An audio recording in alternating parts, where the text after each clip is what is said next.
Hey everybody, today we're talking about the 5 different Kesa-gatame pin positions.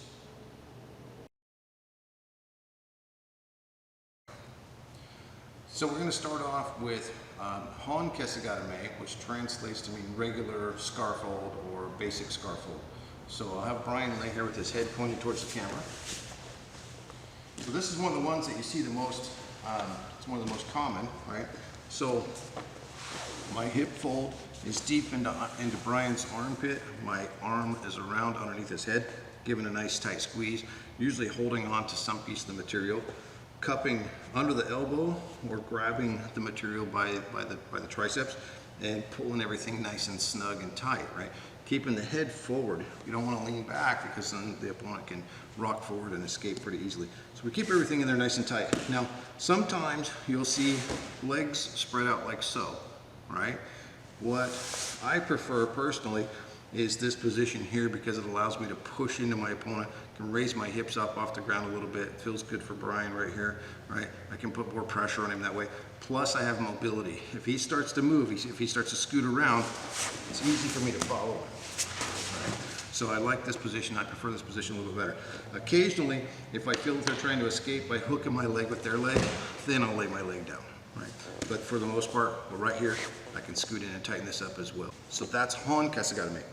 From here, very simple switch to the next pin is hooking inside my leg right here with my hand.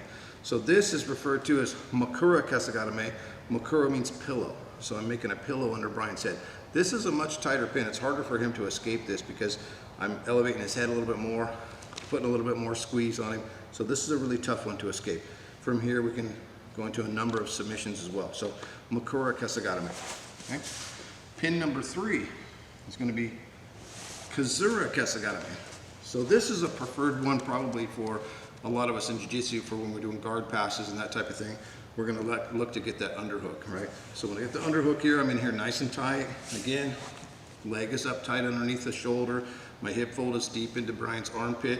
I'm cupping behind the elbow, holding tight, leaning forward, putting my chest-to-chest pressure on Brian. So this would be what we call Kuzure-kesa-gatame, which means modified or broken scarf hold. So, all right, so our next pin is going to be one that we call Ushiro-kesa-gatame, which means reverse. So it's a reverse scarf hold. So from this one, we're going to kind of show a little bit different angle. So Brian's going to lay with his head pointed this way and his feet away from me here. So let's scoot that way more. Good, okay. So I'm going to start from a north-south position, right? So what we call Kami-shio-gatame. So I'm here. One of the ways that I'm going to transfer into this is by scooping up Brian's arm and doing a sit-out this direction. So this is one of the ways that we end up in this position here. So Ushiro-kesa-gatame means reverse scarf hold. It means that I'm reversed. I'm looking at his feet instead of towards his head. So Ushiro-kesa-gatame. Still the same concept. I'm still holding by his elbow, pulling that tight around the waist. Everything's nice and tight right here. This is a good position. That is a good follow-up after some of the throws where your opponent lands kind of in a almost north-south position from you. Good transition. We can go from this back to north-south. We can switch to the other side, back and forth pretty easily. This is in my top 10 favorite positions, right? So from here. The next one is going to be Ura-kesa-gatame. Sometimes we just call it Ura-gatame. So right here, if I can, I want to continue to wrap this around my waist. So I'm in here nice and tight. My elbow is deep inside of his elbow pit, right? And so sometimes this is a version of crossbody. I want to get my knee up against his body and my foot braced on the ground, nice and solid, so I have that mobility and so I can apply pressure onto him as needed. A lot of times this position is going to happen after maybe a guard pass, like a negative pass, or you've done a crossbody half guard pass, something like that. You're going to end up in this position. So when you end up in this position, oftentimes you'll see entry into twister roll. Sometimes this is referred to, I think, as a twister side control.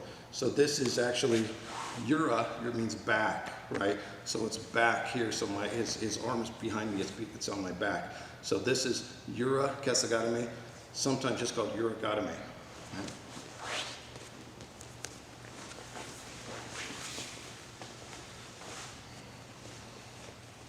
So that's just a brief description and and demonstration of those 5 different styles, 5 different variations of Kesa-gatame pin, right? So kesa, scarf, gatame means to hold.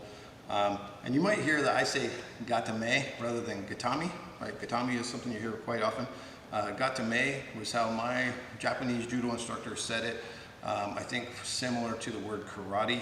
In the United States, we say karate when the proper pronunciation would be karate. So it's one of those things, not trying to be snobbish, that's just the way I was taught to say it. So we hope you liked this video today, and if you liked it, please give us a thumbs up, and be sure to subscribe to our YouTube channel and click on the notification bell so that you get notified when we produce some new videos. We're going to continue doing videos like this, Judo for Jiu-jitsu. So we'll be going over pins, we'll be going over how to combine throws with pinning positions and submissions and to tie all that stuff together. We want to be able to merge it together as fluidly as possible. So that's our goal, is to help demonstrate and show that kind of stuff for everybody in the Judo and Jiu-Jitsu community. If you learn a technique, you know a technique. If you learn a concept, you know 1,000 techniques. Until next time, everybody, thanks for watching.